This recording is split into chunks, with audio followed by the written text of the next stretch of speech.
I see the bombs falling down, not to mention the fire. There's a lion in my bed, slowly moving towards me.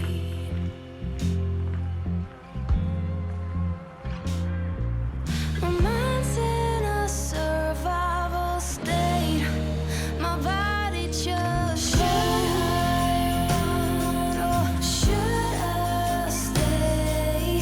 Should I run or should I stay? Should I run or should I stay?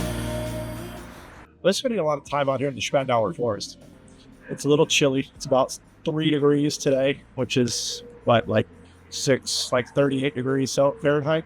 But I wanted to talk today because I know a lot of people, both in the U.S. and outside of the U.S., are really having anxiety after this week's elections. And I can understand that. I can understand that it's scary not knowing what's going to happen. And I've seen a lot of comments. I get a lot of comments on my video saying, man, I want to leave too. You know, I don't feel safe here.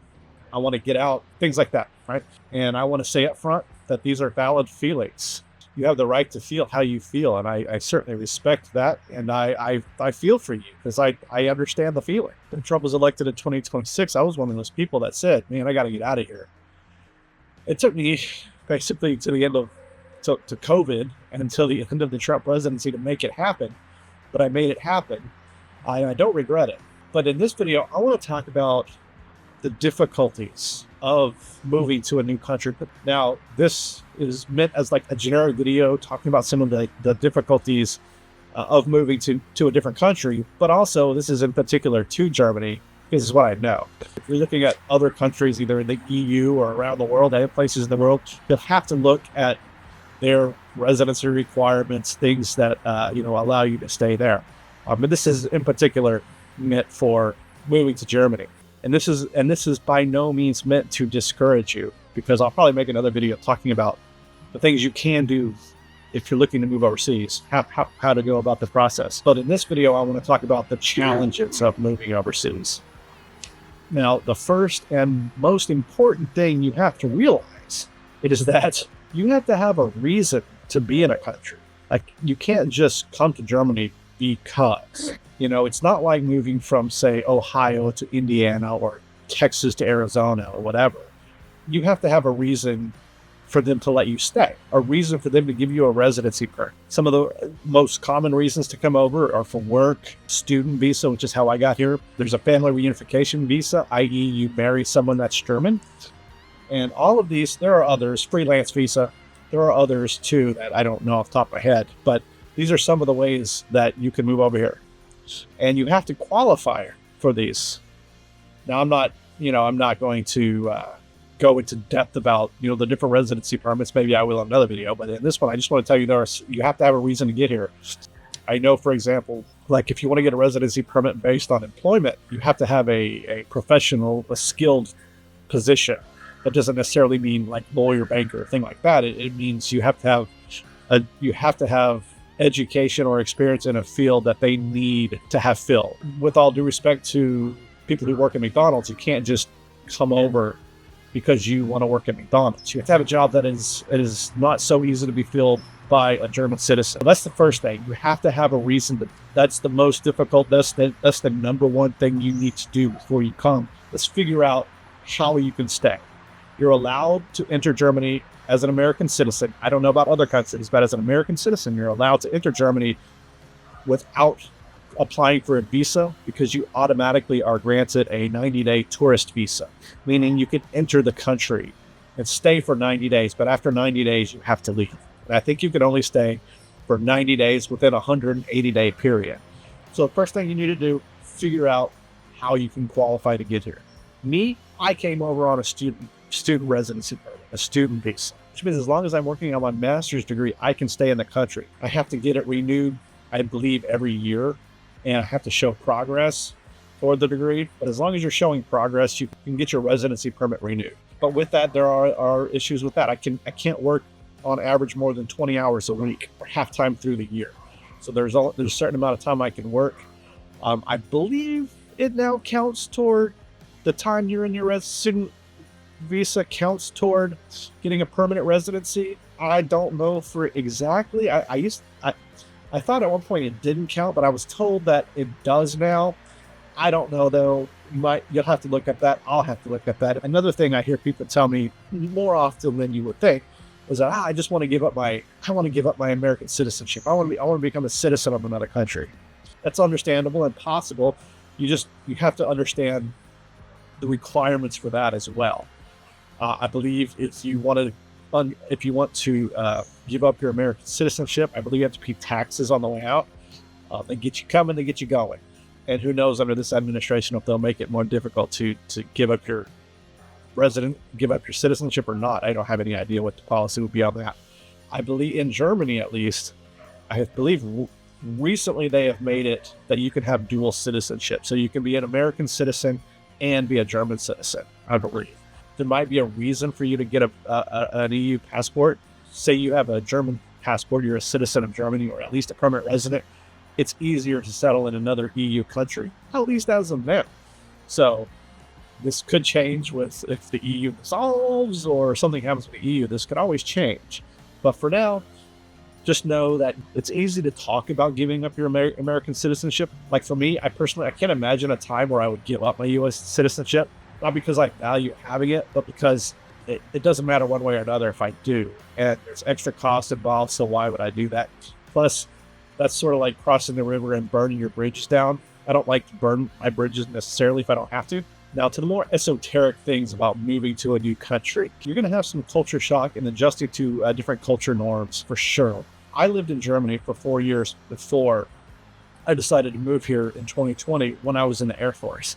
And believe me when I tell you, living here in the military is 104 billion% different than living here on your own. Living here when you're in the military, you have a safety net. Get whatever you want from the grocery store, get help from the base command, things like that. You always have that safety net. When you're living here on your own, you don't have that. You have to figure out everything on your own, okay? So that's one thing to keep in mind. Also, if you come here and you don't speak the language, I've said this in every video that I make like this, you need to learn the language. And learning a language isn't easy, believe me. In 4 years, I've made progress. People keep commenting. Somebody commented in a video I just made recently about being here for 4 years. You're not fluent yet? Well, no, I'm not fluent yet. I came and I started learning the language at 45 years old. It's for me personally, learning a language is hard. For some people, it might be easy. And if I had the opportunity and the time to just do an immersive class and learn the language, I would absolutely do that. And I will do that if I'm going to stay here. But as of right now, I haven't had the time, I haven't had the ability to do that.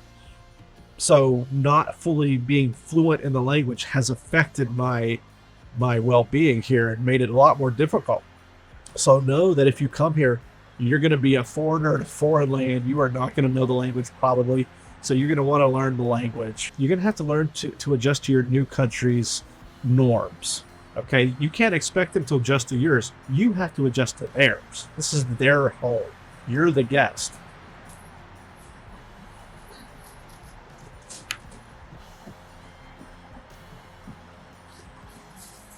For a lot of Americans, that's a new feeling. That's a new thing. Now today, on a Sunday, when I'm out here in the forest, no stores are open. If I wanted to go to the grocery store after this and grab something because I forgot to get it yesterday, sorry, I'm out of luck.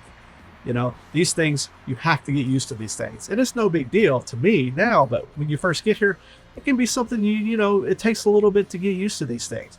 Certainly, all of these things can be overcome. And if you're living in a place that's far different from a Western style culture that you're used to, maybe you're living in China or you're living in Japan or you're living in Vietnam, something like that, you're going to have to get used to other ways of life. And it's going to be on you to adjust to them, not them to adjust to you. Just keep that in mind. Another thing you'll have to get used to here if you move overseas is just social norms. Like we just talked about with cultural norms, social norms are a little different in that the way people talk to each other, the way they interact is different in different places. like small talk. Small talk in Germany is a lot different than small talk in the US. If you go to the grocery store in the US, the cashier say, hey, how are you doing? Fine, you. You know, you have these little interactions. Hi, how are you doing? Good, you. You have these interactions. This isn't so common in Germany. You can say hello, guten Tag, you know, whatever. But if you ask somebody how they're doing, they think you care. they're going to tell you how they're doing. You know, in the US, you ask how you're doing, you don't really care how they're doing. I mean, you might care, but you don't expect them to go off and tell you how they're doing. The expected answer is fine and you. A little different here. And I imagine it's different in other countries. I just saw a YouTube short, a woman living in China. And one of the social things that she had to get used to was, you know, if you bump into somebody in the US or, you know, we have an expectation of personal space. And if you violate that personal space, you say, oh, excuse me. She said in China, you don't do that. You know, you bump into each other or you're closer because the expectation of social space is different. That's true. Things like that are true wherever you go. So you're going to have to adjust to different social norms. I feel in every video I make of this type of thing, I have to talk about bureaucracy because the bureaucracy is no joke. Not just in Germany, but if you live in a foreign country, the bureaucracy is no joke. So you're going to have to deal with immigration offices. You're going to have to deal with paperwork, moving apartments, signing a lease, getting a cell phone. You're going to have to deal with these bureaucratic things in a foreign language. So just know that that's going to be a stress on you, and that's going to be something you're going to have to deal with when you live in a foreign country. It's pretty crowded today. My advice to you, if you want to move out of the US, if you're serious about it and you're committed to it, start planning early. A year out, 6 months out, really plan what you're going to do. Find the place that you think is right for you, research it, figure out what you need to do to qualify to get there, and then make it happen. Well, hello, puppy. Hello. Hello. Oh, you're friendly. Baby. Yes. No, you are friendly boy. Oh, okay. Oh. Go. The things you experience when you're walking in the forest. Now, if you do make the decision to move to a new country, don't be surprised if you have what I call the honeymoon period where everything is great. You're exploring a new country. You know, you're taking pictures of everything. You're going, you're traveling, you're seeing the sights, you're eating all the things. Don't expect that to last. I think that lasts maybe anywhere between 3 and 6 months. And then you're going to hit a period where you're going to have a period of doubt whether you made the right decision or not. Because then the new wears off and things get real, things get mundane, and it becomes more challenging. Know that if you want to stay, if you want to live this life, you have to push through that period, okay? You're going to have a period of homesick. You're going to be, even if you love where you are, you're going to have a period of being homesick. You're going to miss your friends and family. You're going to miss the people that you grew up with. You're going to miss your friends and family, the people you spent your time with. You can make this up. You can make new friends, of course. If you're an outgoing person, you can make new friends. It's challenging to make new friends in a new country.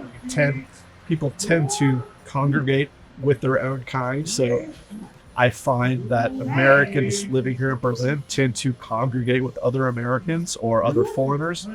Sort of, you have a common bond with being both American and being an outsider. But you have to put yourself out there. You have to make these things happen. It doesn't come to you. We have got a dog fest going over here. Apparently I decided to record at a very popular spot. So expect after 3 to 6 months, and you're going to go through a period of questioning your decision and being homesick and things like that. Just know you have to power through this. If you're able to power through this, life will get a lot more normal for you. You're just going to be living in a place that happens to be someplace you're not from. The exotic nature of what you're doing has gone away. A decision to leave, a decision to move to another country is not something you should take lightly. Really think about it. Really know that when you do this, what you're getting into. Just know that even though I am literally surrounded by puppy dogs today, it is not all puppy dogs and rainbows. Okay, it is a life of difficulty. hardship sometimes. But know that if you do decide to do it and you can push through and you can find your way to creating a new life in a new place, I think you'll really be happy. If you want to talk to me about these things, please, you can always feel free to send me a message on Facebook Messenger. My information is in the description. I have an Instagram page where I post my photography. I haven't been taking a lot of photographs for like the last year. I really haven't taken any photographs in the last year, but I'm really trying to make an effort to take more photographs. So if you want to follow me on Instagram, maybe see some photographs that I posted, you can check that out. If you're considering, because of the election or whatever, if you're considering leaving the US, leave me a comment. Let me know where you're thinking about moving. Is it Germany? Is it somewhere else? Let me know in the comments. Guys, I hope you enjoyed this. If you did, make sure you hit the like button, subscribe if you haven't done so, and we will talk soon. See you later.